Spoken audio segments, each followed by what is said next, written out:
Tout roule. Tout roule. Donc, prise 2. Oui.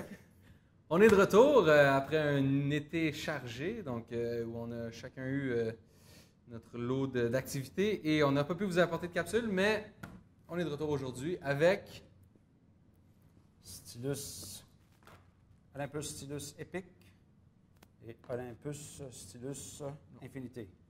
Non, Infinity tout court. Olympus Infinity 2 et Olympus Stylus Epic. Donc, Martin avait parlé de la Stylus Epic à la fin de la capsule sur la photographie au 4.5. OK. Puis tu me dis OK comme si je l'apprenais. Mais je te crois, là. Je te crois. Puis en fait, c'est ça, tu m'avais parlé de ça, puis j'avais fait un peu de recherche, puis ce qu'il faut comprendre en fait, c'est que c'est une caméra des années 70 qui a eu un genre de following un peu culte à une certaine époque, parce que c'était une caméra très petite avec ce qui était considéré comme une optique de très haute qualité, 35 mm.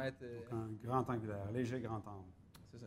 Donc, c'était devenu assez populaire à cette époque-là. Et jusqu'à maintenant, même, quand moi j'ai essayé d'en trouver, ils sont assez durs à trouver. Puis quand il y en a une qui se montre sur Kijiji ou Craigslist. C'est pas parce qu'ils n'en ont pas fabriqué beaucoup. Ils en ont fabriqué énormément. C'est juste que les gens se les arrachent. Puis c'est assez cher. Hein? On va revenir là-dessus. Mais donc, c'est ça. Donc, quand Martin m'a parlé de cette caméra-là, j'ai été intéressé. J'ai fait des recherches. Puis, je suis pas allé jusqu'à, mettons, en commander une sur eBay ou quelque chose comme ça. Je me suis dit, mec, j'en trouve une dans un pawn shop ou dans une friperie, je l'achèterai. Mais bon, pas de stress. Ce jour-là n'est pas venu? Non, ce jour-là n'est pas venu. Entre-temps, je suis tombé chez Renaissance, la friperie Renaissance, sur la Infinity 2, qui est en fait une caméra 2 générations avant celle-là, mais donc il y a eu moins, mettons, un following culte, là, mais qui est aussi une 35 mm f2.8, même principe, point and shoot, totalement automatique. Ça s'est beaucoup vendu, ça. Oui, aussi. Mais ça revient moins souvent dans les... C'est pas la même race de monde qui achète ça. C'est ça. Qui achète ça. Ça, c'est plus fancy, c'est plus design. Je me souviens plus du nom du designer. Et puis, tu sais, c'est plus une caméra de gars aussi, je pense. Ça, c'est plus une caméra de femme. Ouais? Ouais, je pense ça. OK. Ben, I guess que c'est toi l'expert des femmes, donc... L'expert le genre des caméras. OK, voilà. Donc, ben oui, parce que tu avais fait un billet sur ton blog sur les Twin Lens qui étaient pour les filles. Puis, En tout cas... c'est vrai, c'est quelque chose qui est une réflexion constante. OK. C'est bon. Donc, voilà. Donc, j'ai trouvé celle-ci chez Renaissance, comme je disais, peut-être un mois et demi avant de tomber sur celle-là chez ABC Cinémonde, dans le fond, sur Mont-Royal. Puis, donc, je l'ai achetée pour 2,50 $. Puis j'ai acheté celle-là un mois et demi, 2 mois après pour 50 $. Donc on va voir un peu comment ça se compare, puis où est-ce que pourquoi celle-là coûte 20 fois plus cher en fait, ou pourquoi que Une petite mention, là. Je crois que chez Lozo, si je ne me trompe pas, c'était une des dernières caméras argentiques point and shoot qu'ils ont vendues à venir jusqu'il y a peut-être 2 ans. Et je crois qu'elle était autour de 90 $. Corrigez-moi. Et ça m'a tenté, moi, de me la racheter, même si tout le numérique était déployé, parce que la mienne allait mal, fonctionnait mal, il y avait un problème de chargement de pellicule, puis d'autofocus dans le cas de la mienne. Donc, ils l'ont produite, ce modèle-là spécifique, très longtemps chez Olympus. Il y a une chose qui a aidé à la populariser, c'est que je crois que c'est le magazine Photo français, Photo, celui qui s'intitule Photo, qui parle souvent de Helmut Newton, puis de la photographie de boudoir, puis ces choses-là. Puis à un moment donné, on a appris que Helmut Newton avait fait une série de photographies de mode avec cet appareil-là, et la raison qui avait été donnée, c'était pour la qualité optique. Donc, je crois aussi que cette publication-là dans Photo Magazine a contribué à la popularité de cet appareil-là, en tout cas dans le monde européen.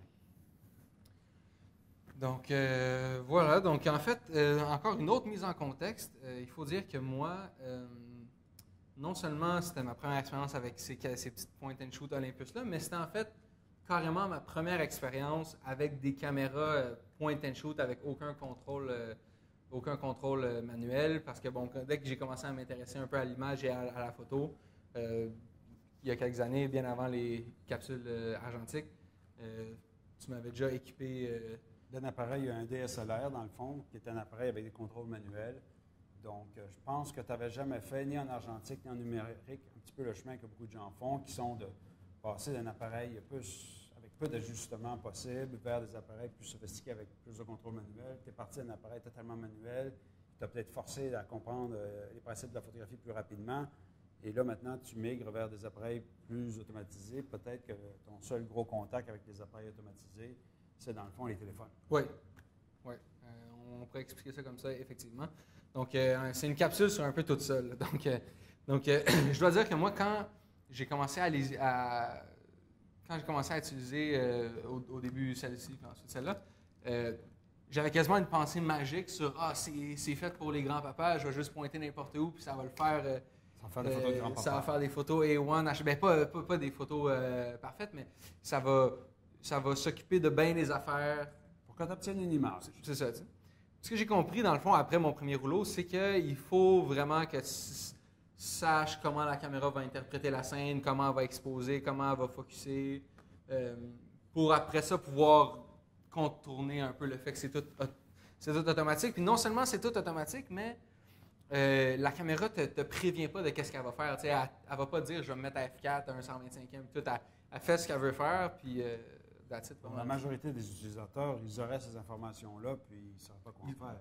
Sûrement. Donc, on allège l'anxiété du photographe. Une fois que j'ai apprivoisé un peu leur mode automatique, après ça, j'ai eu bien du fun, puis ça a été... ça va beaucoup plus vite, évidemment, c'est beaucoup plus rapide, beaucoup plus portable que des DSLR ou même que toutes les caméras sur lesquelles on a fait des capsules, que ce soit le Leica, la Hasselblad ou... ça a toujours fait partie, ça, de la problématique de la photographie. Si tu n'as pas de caméra, tu n'en feras pas de photos. Ouais. Plus que la caméra, tu la rends portative. Je pense que c'est Chase Jarvis qui avait dit « The best camera is the camera you have with you ». Je vais peut-être pas le phrasé exact, mais il faut que tu la trimbales, ta caméra, il faut qu'elle soit trimballable. C'est ça. Donc, fait que j'ai fini par être assez à l'aise avec l'automatisation des paramètres de prise de photo, sauf pour un, qui est le flash. Puis tu peux être à midi dans le parc, il va flasher une fois sur deux, c'est sûr. À moins que tu aies le soleil dans le dos. Ah ouais, il a tout le temps l'impression qu'il faut qu'il flash. Puis quand tu allumes la caméra, il est tout de suite sur le mode flash. Puis moi, il y a bien des moments où je me suis dit, je ne vais pas prendre la peine de désactiver le flash parce qu'il y a tellement de lumière qu'il ne partira pas le flash. Tu sais. Là, je prends une photo, puis tac, il me part le flash.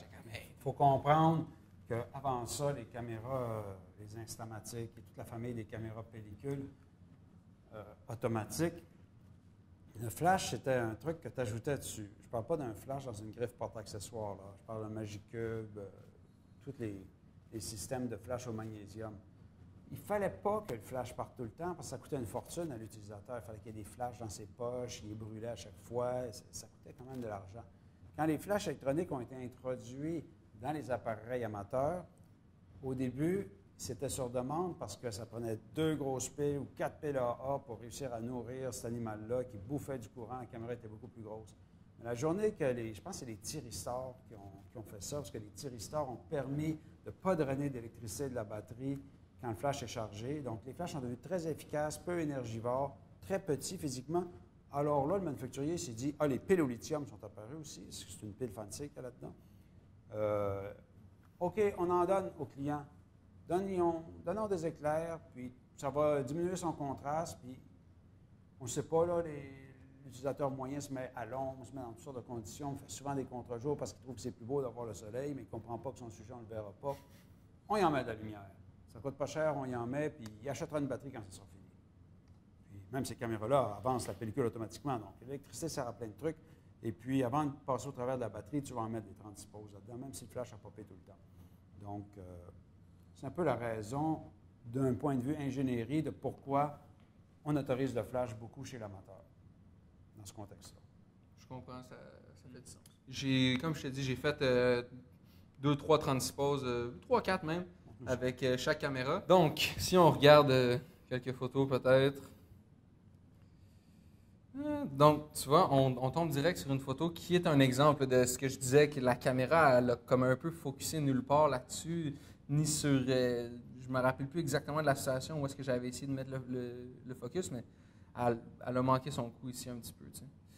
Donc, si on part ici, ça c'était à New York avec ma copine. Ça, c'est avec la Infinity 2. Est-ce que c'est de la couleur convertie en noir et blanc ou c'est de la pellicule noir et blanc? Ça, c'est du noir et blanc. Ça, c'est du Delta 400. Ici, on a commencé à faire de l'or ici. Donc, même principe à Montréal. Avec l'Infinity, celle-là, je pense. Le stylus, pardon. Je ne crois pas qu'on va pouvoir voir la différence. Non, mais moi, je m'en rappelle. Honnêtement, moi qui ai vu toutes ces photos-là, je ne fais pas de distinction sur l'optique. Je crois que c'est le même optique, hein, exactement. Ben, les deux, c'est 35 2.8. Est-ce qu'ils l'ont redesigné pour celle-là? Je ne sais pas, mais bon. J'aurais tendance à croire que non. Là. Donc, c'est ça. Une scène, justement, en plein jour, où est-ce que là, il s'est dit qu'il allait popper le flash. Ce qui a quand même servi de l'affaire un petit peu. Je trouve que ça donne un mood particulier, mais bon. Voilà. Encore ma copine. C'est le fun, les photos en noir et blanc comme ça, avec la rue toute mouillée, puis toutes les gradations. Puis... C'est beau le noir et blanc. Oui. Encore noir et blanc. C'est une shot de mout. Oui, puis tu vois, ça, c'est une shot où est-ce qu'évidemment, il aurait popé le flash à cause qu'on est à contre-jour. Il a fallu que je dise, mais non, regarde, fais ton metering ici, là, pour que le mur soit bien exposé, puis après ça va retomber. C'est très français comme photo. Ben, avec le lit en brasse, puis l'espèce de vieille... Noir et blanc, la lumière. Là. Voilà. Encore une photo comme tu les aimes tellement dans le miroir qui raconte une histoire qui est... Ouais. Tu vois, puis avoir des petites caméras comme ça permet de les avoir sur soi. Quand tu vois quelqu'un dans la rue qui a une belle montre, tu peux lui demander de te faire une pause, puis il va te faire un show. Puis ce qui est vrai aussi avec un téléphone, mais je sais pas si c'est un problème avec le mien, là, mais moi j'ai un iPhone 4, puis peut-être qu'il est rendu avec plein de niaiseries dedans, mais ça me prend tout le temps un bon 20-30 secondes de partir la caméra carrément. Là. Puis là, à savoir comment il va... En tout cas, dans tous les cas, j'aime mieux y aller avec les deux Olympus-là. Une shot de ruelle là, où il y avait un drap intéressant qui pendait ici. Ça peut focusser quand même assez près. Ça, c'est encore la stylus. Des fleurs, des roses sur une plate-bande. On l'a déjà vu, en fait. Encore une autre photo prise sur le vif, où est-ce que là, évidemment, je laisse le flash aller. C'est pas le temps de faire de l'art, c'est pas le temps de rien. Il faut juste se rappeler des beaux moments. Ça fait très un retour vers ce genre de photographie. Là où la nuit, le coup de flash rend tout l'arrière-plan très noir. C'est très Ouija, les années 50, photographie de presse de stars. Les paparazzis, c'est rendu de plus en plus comme ça parce qu'on pas le flash tout le temps à Hollywood. Et puis, donc ça peut être un look qui avant on aurait perçu comme un défaut, mais je crois aussi que si tu donnais un petit coup d'ouverture dans les ombres avec Lightroom, tu serais peut-être surpris de voir ce qu'il y a en arrière. Sûrement, oui. Tu vois, ça c'est en se tenant sur le dessus d'un kart de golf quand t'es à Oshiaga. Évidemment, quelque chose qui aurait été plus dur à faire avec une D1X, comme on disait tantôt, une caméra plus grosse. Avec ça, tu peux soigner ça, tu peux prendre n'importe comment. C'est encore une fois, une situation où le flash était... Puis il y a quelque chose d'intéressant, le flash est physiquement tellement proche, là, la distance physique entre le flash et l'objectif, c'est 1,5 cm. Même les DSLR qui ont un pop-up, là, la distance est plus grande. Et on est presque rendu dans l'effet d'un ring flash en termes d'éclairage axial, puis les hautes lumières sur les visages, comment est-ce qu'elles vont se comporter. Je suis prêt à... Ça ne fait pas le fameux halo savant d'un Non, mais flash. Moi, où je veux en venir par rapport à ça, c'est ce qu'il faut remarquer, ce qui est différent sur les deux caméras. Sur celle-là, le flash est à gauche à lentilles. Sur celle-là, il est à droite. Puis, ouais. OK. Quand même. Puis, même avec celle-là où il est très proche, c'est important de prendre la photo comme ça. Si tu veux pas avoir les ongles qui remontent, parce que ça va paraître. Ça va paraître, je te garantis. OK. Ça va paraître. Puis avec elle, c'est le geste inverse, c'est plus comme ça. Elle, c'est comme ça? Bien, pour avoir le flash en... Il faut que tu te casses le poignet au lieu de faire ça. OK. J'avais jamais remarqué. Tu vois d'autres situations où tu peux réussir à exposer un peu comme tu veux, puis faire comprendre à la caméra ce que tu essaies de faire. Puis évidemment, il y a bien du Lightroom là-dedans aussi. Il n'y a pas de Photoshop, je n'ai pas comme refait les ciels ou quoi que ce soit, mais c'est sûr que je peux jouer dans une courbe comme ça. Donc encore à Oshiaga, Alex qui est assis là, Julien avec Laurent. Tu vois, là, ça c'est toujours des situations où la caméra a géré l'exposition parfaitement. Là. Je veux dire, il n'y a rien qui est blowé ici. Il n'a pas essayé de me ramener le sofa en cuir. C'est aussi le fait que c'est de la pellicule. La pellicule, ça gère bien mieux ce qui se passe dans une fenêtre. Oui, qu'est-ce qui se passe dans du cuir noir. il y a comme une atténuation chimique, naturelle, dans les hautes lumières que le numérique sont obligés de mettre des algorithmes flyés pour éviter que les hautes lumières décrochent rapidement. Encore même chose à Chiaga.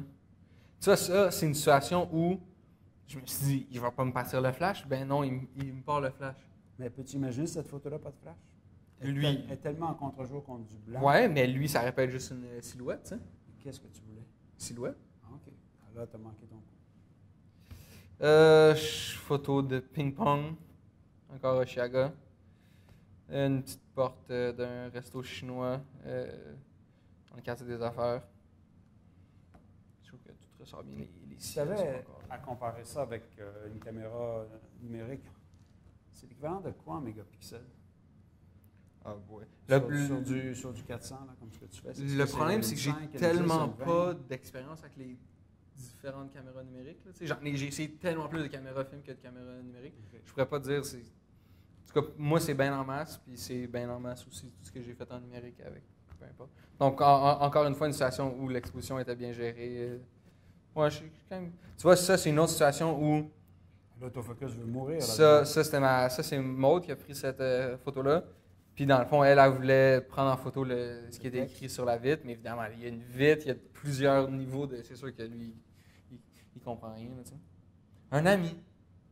On a vu.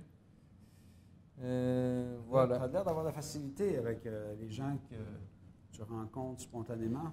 Bien, je dois dire qu'après l'épisode du Bénin, c'est beaucoup plus simple parce que. Ils n'ont pas de frère à te présenter? Non, mais c'est quand j'étais là-bas, j'ai pu essayer toutes les techniques. Les pick-up lines. Toutes les pick-up lines, je les ai toutes faites, sans me soucier de, tu sais, qu'est-ce qui va se passer, puis tout. Quand j'arrive ici, où j'ai pas un peu plus de facilité avec le monde, j'arrive, hey, what's up, tu y parles, t'es real friendly. C'est quelque chose qui se change chez l'individu. Quelqu'un qui croit que non, moi, j'ai pas le tour d'approcher les gens, ça peut s'acquérir. C'est ça, il faut que tu te laisses le temps de peut-être te développer deux, trois lignes. C'est ça. Voilà. Donc. Est-ce que tu vas t'en acheter une? Ah, ben, t'en as déjà une. J'en ai une, mais je pense qu'elle commence à avoir le même problème de bobinage de bobine que toi t'as. Puis, fait que finalement, là, pour l'instant, j'ai du film dans celle-là en attendant que je règle le problème avec celle-là. Excellent.